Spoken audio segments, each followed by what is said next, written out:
আসসালামু আলাইকুম সুপ্রিয় শিক্ষার্থীরা। পঞ্চম শ্রেণীর বাংলা বইয়ের তোমাদের পাঠ ৩ থেকে তোমাদের যে একটি কবিতা রয়েছে যে দূরের পাল্লা।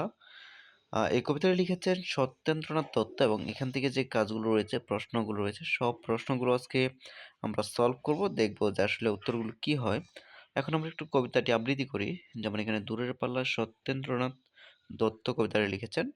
কবিতাটা যদি বলি তাহলে কবিতাটা হচ্ছে যে ছিপখান তিনদার তিনজন মাল্লা চৌপর দিনভর দেয় দূর পাল্লা পারময় ঝোপঝাড় জঙ্গল জঞ্জাল জলময় শৈবাল পান্নার টাকশাল কঞ্চির তীরঘর ওই চর জাগছে বনহাঁস ডিম তার শ্যাওলায় ডাকছে চুপ চুপ ওই ডুব দেয় পান কুটি দেয় ডুব টুপ টুপ ঘুমটার বটি জকজক কলসির বকবক শোন গো ঘুমটায় ফাঁক বয় মন উম্মন ঘো তিনদার ছিপখান মন্থর যাচ্ছে তিনজন মাল্লাই কোন গান গাচ্ছে। এখানে কবিতাটি থেকে এখানে কিছু শব্দার্থ রয়েছে, শব্দার্থগুলো একটু আমরা জেনে নিব।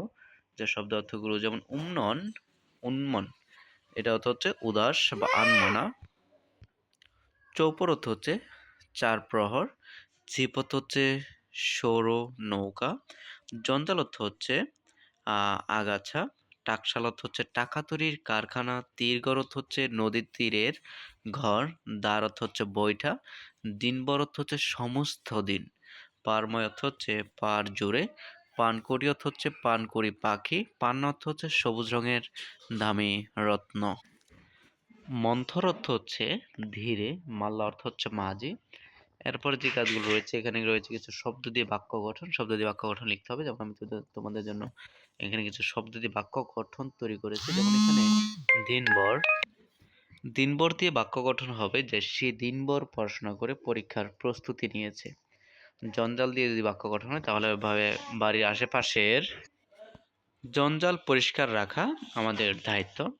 শ্যাওলা দিয়ে যদি বলা হয় যে পুকুরের পানিতে শ্যাওলা। মন্থর দিয়ে হচ্ছে কচ্ছপের গতি খুব মন্থর। কঞ্চি দিয়ে তৈরি বাঁশিটি খুব সুন্দর শব্দ করে। ২ নং এখানে কিছু কাজ রয়েছে। এখানে বলা হচ্ছে সঠিক উত্তর বাছাই করে বাক্যটি পুনরায় লেখো। যেখানে ক নম্বর দেওয়া আছে কবিতায় ৫ ৪ ৩ ২ জন মাঝির কথা বলা হচ্ছে। এখানে অপশনগুলো ব্রেকের মধ্যে দিয়ে অপশনগুলো দেওয়া হচ্ছে, বিশেষ করে সঠিক উত্তরের মতো যেখানে কথা হবে ৫ ৪ ৩ ২, এখানে কোনটা হবে। যেমন আমরা দেখতে পাচ্ছি কবিতায় ৩ জন মাঝির কথা বলা হয়েছে। খ নম্বরটা বলা হচ্ছে যে খ নম্বরটা হবে নদীর সারা পাড় জুড়ে ঝোপঝাড় রয়েছে। ক নম্বর প্রশ্ন হচ্ছে নদীর পানিতে শ্যাওলা ভাসছে। ঘ নম্বর হবে পানকড়ি নদীতে ডুব দিচ্ছে। এখানে বলা হচ্ছে গাংচিল মাছরাঙা বক পানকড়ি নদীতে ডুব দিচ্ছে। এখানে কোন পাখিটি হবে, সেখানে হবে পানকড়ি নদীতে ডুব দিচ্ছে। এরপরে অবশেষে যে কাজগুলো রয়েছে যে কলসিতে,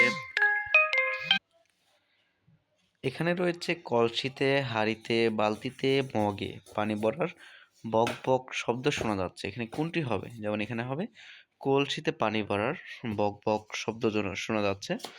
৪ নম্বর রয়েছে নৌকা চালাতে চালাতে মাঝিরা গান গাইছে। এখানে এটা হবে নৌকা চালাতে চালাতে মাঝিরা গান গাইছে। ব্রেকের মধ্যে এখানে যেটা আছে গান গাইছে সেটা হবে।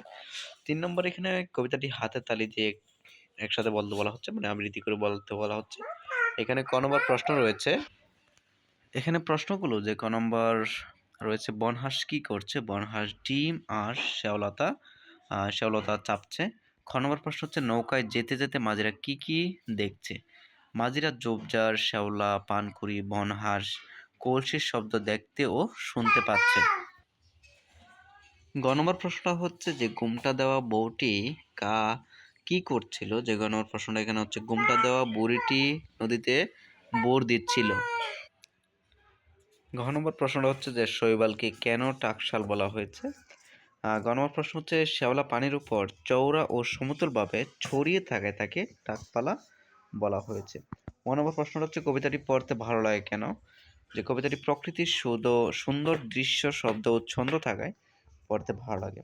এই হচ্ছে তোমাদের কবিতা থেকে প্রশ্নগুলো, এবং এখান থেকে যে যুক্তবর্ণগুলো রয়েছে সেগুলো তোমরা একটা একটা যুক্তবর্ণ এখানে তৈরি করে তোমরা নিজেরাই দিতে পারবে। এখানে শব্দ লিখে শব্দ থেকে যুক্তবর্ণগুলো আলাদা করে তোমরা নিজেরাই করবে। এবং ৬ নম্বর থেকে যে কাজগুলো রয়েছে, 6 নম্বর এখানে বলা হচ্ছে জোড়ায় বসে শব্দ তৈরির খেলা করি। এখানে যেমন ক নিচে দেওয়া আছে ল আকার লা, যে জোড়ায় এখানে বসিয়ে যেমন এখানে শব্দ তৈরি করবে তোমরা ক ল আকার লা কলা, ল ত আকার তা লতা, এরকম ছোট ছোট যে দুইটা বর্ণ দিয়ে তোমাদের শব্দ রয়েছে সেরকম একটি তোমরা শব্দ তৈরি করতে পারবে। এখানে যে জালের মতো রয়েছে সেখানে বসিয়ে তোমরা কাজটি করতে পারবে।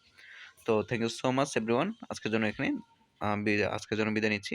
Thank you so much for ভিডিওটি দেখার জন্য।